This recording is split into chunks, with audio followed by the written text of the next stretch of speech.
여러분, 오늘 설교는 한 친구의 질문으로부터 시작했습니다.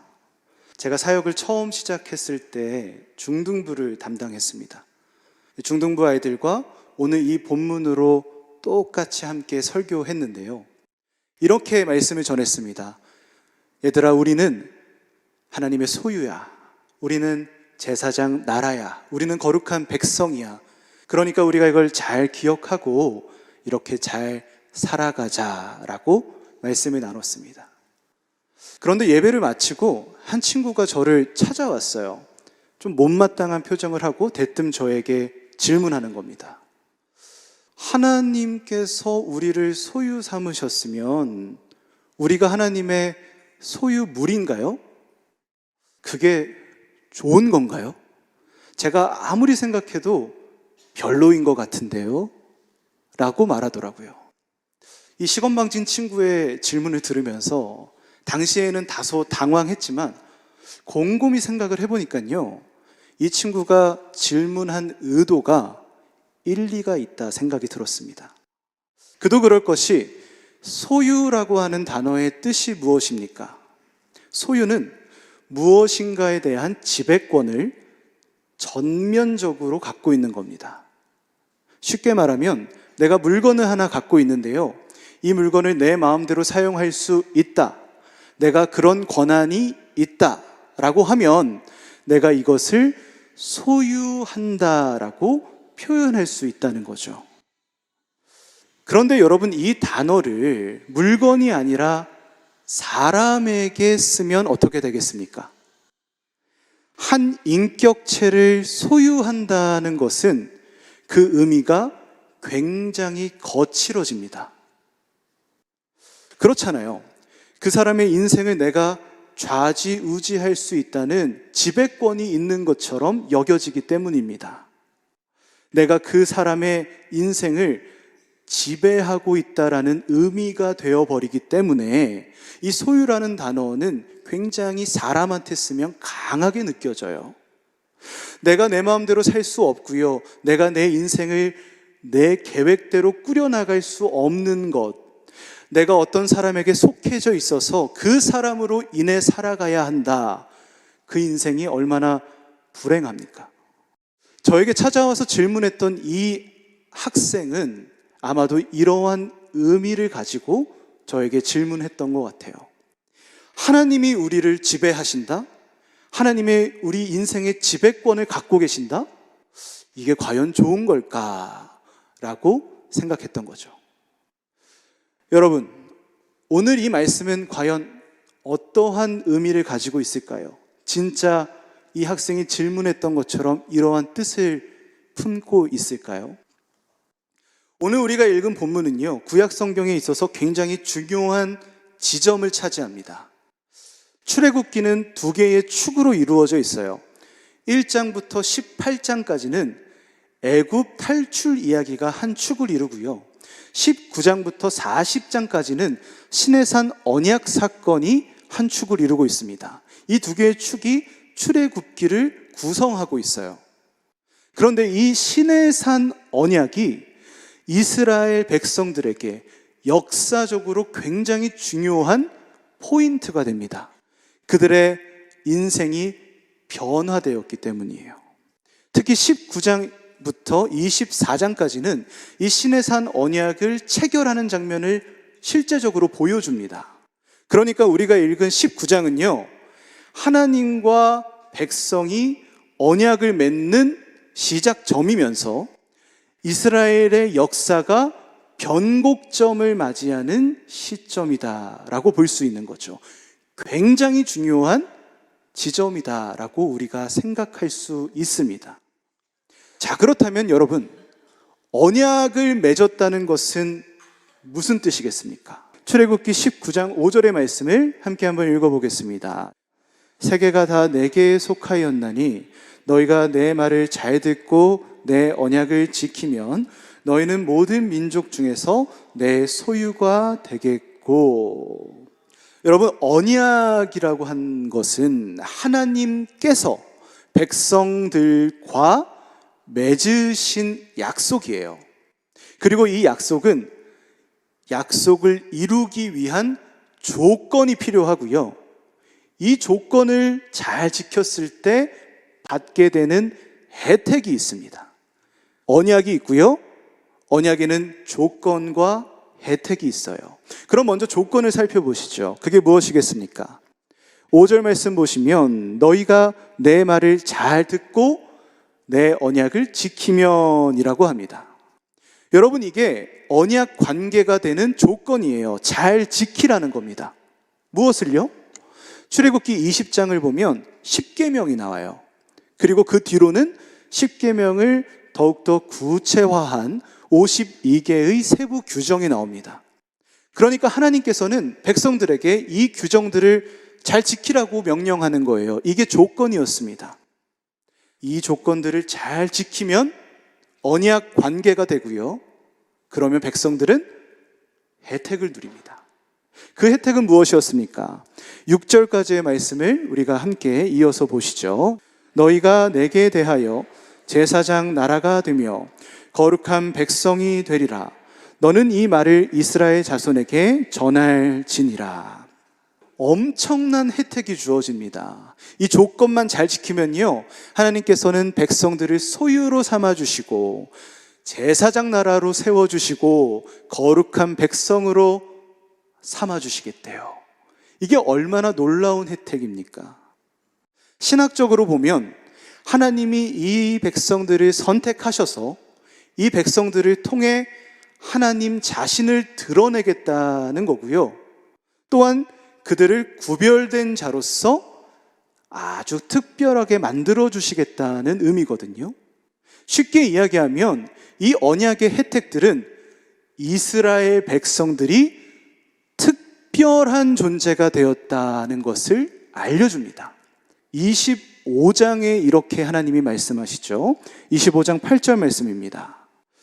내가 그들 중에 거할 성소를 그들이 나를 위하여 짓되 라고 명령하시죠. 성소를 지으라는 말씀인데요, 사실 여기에 백성들을 대하시는 하나님의 변화가 드러납니다. 잘 기억해 보세요. 아담과 하와가 있었습니다. 그들은 에덴 동산에서 범죄하였고 그곳에서 쫓겨났습니다. 그 후에 어떠한 일이 일어났습니까? 백성들은요, 하나님의 임재를 다시 직접적으로 경험하지 못했습니다. 이게 현실이었어요. 그런데 오늘 하나님께서 말씀하시는 겁니다. 너희는 내 백성이니까, 너희는 특별하니까 내가 이제 너희에게 임재하겠다. 그러니까 내가 머물 성소를 지어라. 여러분, 여기서 포인트가 뭡니까? 하나님이 백성들에게 다시 임재하시겠다는 거예요. 여러분, 이 특별함이 느껴지십니까? 이처럼 언약이 체결되어서 백성들을 향한 하나님의 특별함이 시작되었고요, 하나님의 각별한 관심과 이끄심이 시작되었다, 우리는 볼 수 있어요. 이 은혜로운 말씀 앞에서 하지만 우리는 여전히 한 친구의 질문을 지울 수가 없습니다. 백성들을 소유로 삼으시겠다는 하나님의 그 말씀 때문에 말이죠. 다 좋습니다. 다 은혜로운데요, 백성들을 소유로 삼으시겠다는 하나님의 말씀이 마음에 탁 걸려요. 이스라엘 백성들은 어떻겠습니까? 아마 우리가 그들이었다면 더하면 더했지 덜하진 않았을 겁니다. 1절 말씀을 한번 보시죠. 이스라엘 자손이 애굽 땅을 떠난 지 3개월이 되던 날 그들이 시내 광야에 이르니라. 이스라엘 백성들이 애굽을 떠났다라고 했는데 이게 몇 개월 전입니까? 그렇습니다. 3개월 전이었습니다. 이것을 여러분 반대로 이야기해 보면 어떤 뜻이에요? 불과 3개월 전만 해도 이 이스라엘 백성들은 애굽의 종이었다는 거예요. 그들의 신분은 애굽에서 애굽의 소유물로 살았던 노예였다는 뜻입니다. 불과 3개월 전만 해도 말이죠. 애굽에 의해서 강제적인 노역에 참여해야만 했고요. 그 과정 중에서 심한 학대를 받아야만 했습니다. 또한 태어나는 남자 아기들은 강가에 버려지면서 아주 잔혹하게 살해당했습니다. 여러분, 이것이 이스라엘 백성들이 불과 3개월 전에 겪고 있던 현실이었어요. 그들은 애굽의 노예였고요. 그들은 애굽의 종이었으며 그들은 애굽의 소유물이었습니다. 이것은 분명한 사실이에요. 평생을 그렇게 살았습니다. 이제 가까스로 애굽에서 탈출하게 되었고요. 하나님의 인도하심을 따라 홍해를 건넜습니다. 수많은 목숨을 잃을 만한 위기를 경험했고요. 우리가 상상할 수 없는 위협들을 견뎌야 했습니다. 그렇게 견디고 수많은 우여곡절 끝에 이제 시내산에 다다르게 된 거예요. 이게 오늘 우리가 읽은 본문의 상황입니다. 하나님께서 백성들을 부르시죠. 자, 이제 너희랑 언약 관계를 맺겠다. 그런데 하나님이 이렇게 말씀하시는 거예요. 나는 너희를 소유로 삼겠다고 말입니다. 여러분, 우리가 이스라엘 백성들이었으면 이게 마음에 탁 걸리지 않겠어요? 당연히 그렇지 않겠습니까?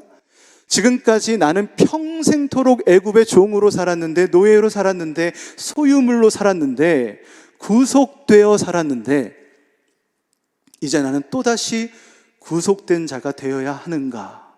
나는 또 노예가 되어야 하는가? 나는 또 종이 되어야 하는가? 이런 생각을 이 단어를 통해서 자연스럽게 하지 않았겠습니까? 사실 여러분, 이 말씀에는요, 하나님의 놀라운 사랑과 위로가 숨겨져 있습니다. 5절의 말씀을 우리가 다시 한번 읽어볼 텐데요. 시작. 세계가 다 내게 속하였나니 너희가 내 말을 잘 듣고 내 언약을 지키면 너희는 모든 민족 중에서 내 소유가 되겠고.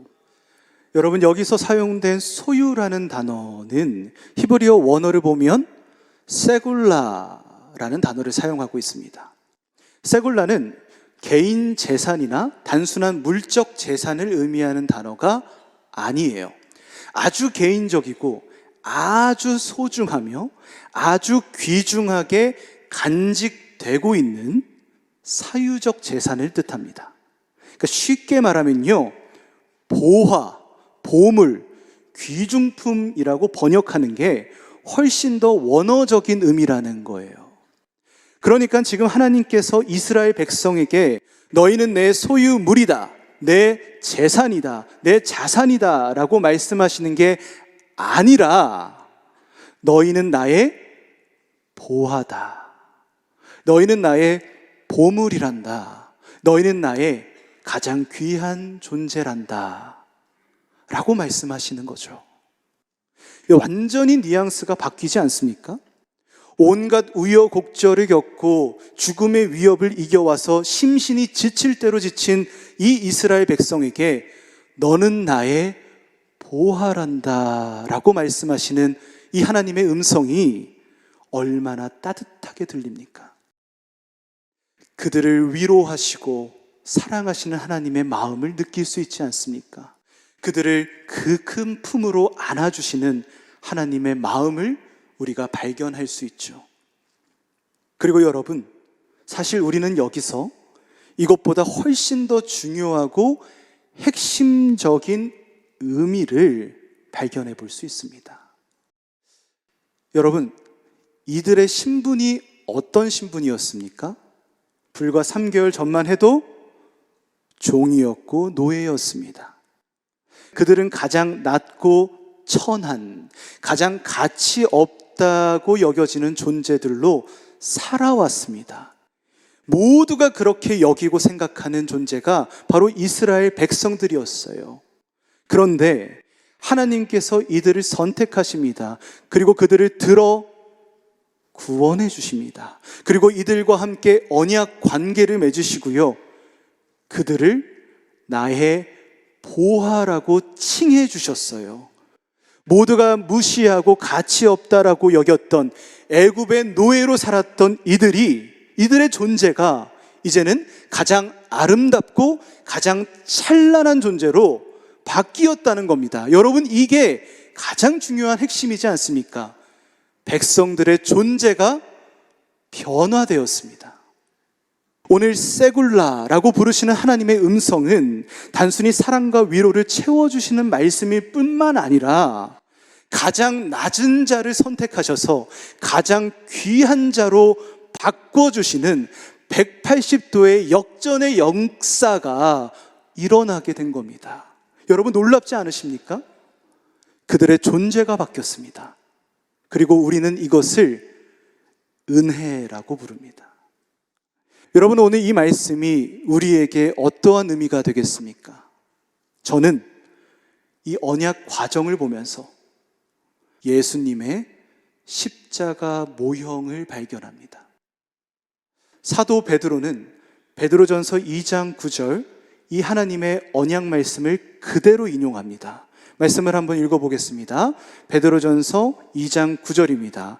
그러나 너희는 택하신 족속이요 왕같은 제사장들이요 거룩한 나라요 그의 소유가 된 백성이니 이는 너희를 어두운 데서 불러내어 그의 기이한 빛에 들어가게 하신 이의 아름다운 덕을 선포하게 하려 하심이라. 여러분, 베드로도요 마찬가지로 이 언약을 우리에게 그대로 말합니다. 하나님께서 우리를 소유로 삼아 주셨대요. 근데 이 말씀에 붙어 있는 아주 중요한 말씀이 있습니다. 그게 무엇입니까? 어두운 데서 불러내어 기이한 빛으로 들어가게 하신 이가 있다는 거예요. 여러분, 이게 중요합니다. 어두운 데에 있었는데 이제는 빛 가운데 거한답니다. 여러분, 우리는 모두 어둠 속에 살던 자들이었습니다. 어둠 가운데 있는 자들이었어요. 이 어둠은 우리의 죄로 인한 것이었습니다. 죄의 싹은 사망이요 죽음이었습니다. 그래서 어둠은 죽음이었습니다. 우리는 이 죽음에서 절대로 벗어날 수 없는 존재였습니다. 우리가 어떤 노력을 해도 어두움은 언제나 우리를 사로잡고 있었고요. 우리가 아무리 발부둥 쳐도 이 죽음의 그늘은 우리를 에워싸고 있었습니다. 그래서 우리는 어둠의 종이었으며 사망의 노예였습니다. 여러분, 이것이 우리의 존재였어요. 한 사람도 빠짐없이 우리는 이런 존재였습니다. 하지만 하나님께서 이런 우리를 바라보시며 한 줄기의 빛을 비춰주십니다. 그 빛은 사람이 되셨고 그 사람은 십자가에 달려 보혈을 흘려주셨습니다. 이 보혈은 전 세계 온 땅으로 흘러나갔고 이 보혈을 마주한 자마다 빛에 들어가는 역사가 시작되었습니다. 빛에 들어가자 우리를 에워싸고 있던 어두움은 사라졌습니다. 우리를 감싸고 있던 그 죽음의 그늘은 완전히 소멸되었습니다. 그래서 우리는 이제 어둠이 아니요 죽음이 아니요 빛과 영생을 사는 사람들이 되었습니다. 우리는 어둠의 종에서 빛의 자녀가 되었고 우리는 사망의 노예에서 영생의 증거가 되었습니다. 우리는 존재가 변화되었습니다. 여러분, 이것을 믿으십니까? 애굽의 종이었던 이스라엘 백성들을 이끌어내셔서 그들을 가장 귀한 보화로 삼아주신, 바꿔주신 그 하나님의 은혜가 오늘 이 땅을 살아가고 있는 우리에게도 동일하게 역사하고 있습니다. 십자가의 은혜로 말입니다. 주님은 오늘도 여러분들 삶 가운데 그 한복판에 거하시며 우리를 이렇게 불러주고 계십니다. 나의 세굴라, 나의 보아들이여 라고 말입니다.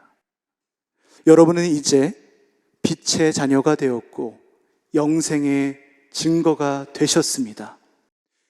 우리가 살아가면서 이보다 더 큰 축복이 어디 있겠습니까? 이보다 더 큰 은혜가 어디 있겠습니까? 사랑하는 여러분, 오늘 우리는 이 말씀을 나누면서 꼭 기억해야 하는 것이 한 가지 있습니다. 그것은 아주 명확합니다.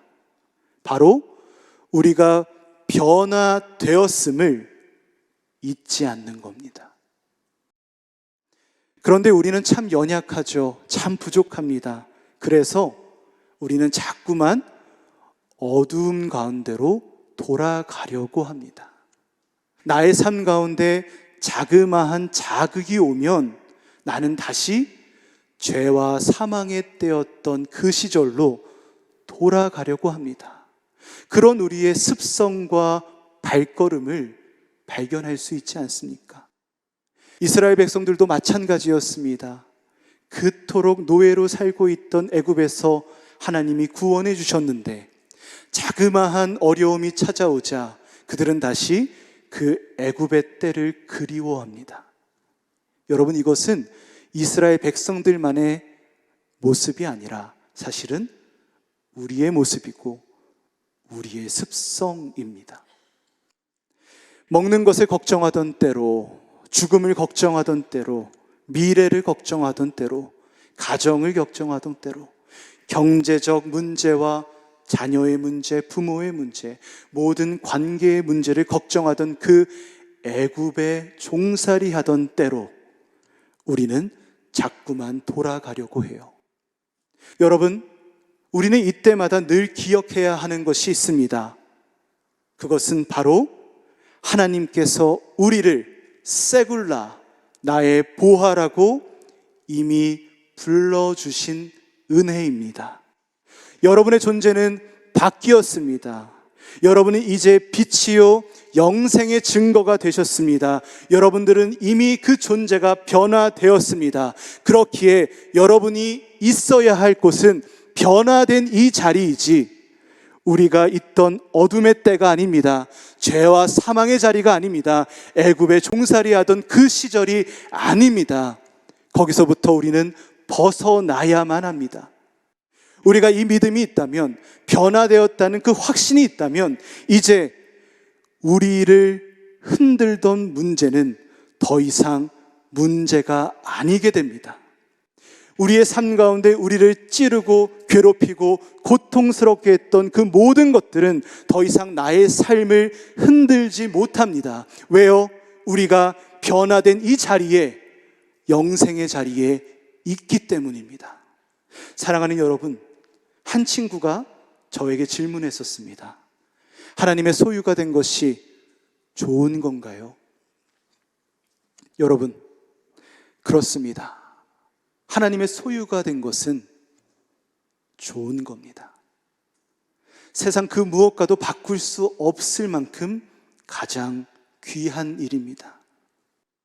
가능하다면 평생토록 기억하고 붙잡고 싶은 그 은혜의 말씀이 바로 소유됐다는 일이지 않습니까? 여러분들의 고백이 이와 같기를 소망합니다. 오늘도 나를 세굴라, 나의 보화라고 불러주시며 나를 가장 존귀한 존재로 바꾸어 주신 그 하나님의 은혜가, 그 음성이 여러분들 삶 가운데 가득하실 수 있기를 소망합니다. 그래서 삶에 어떠한 문제가 찾아온다 할지라도 나는 이미 변화되었으니 나의 보화된 존재를 기억하며 넉넉하고 담대하게 이 삶을 살아가실 수 있는 저와 여러분들이 될 수 있기를 주님의 이름으로 간절히 축원합니다.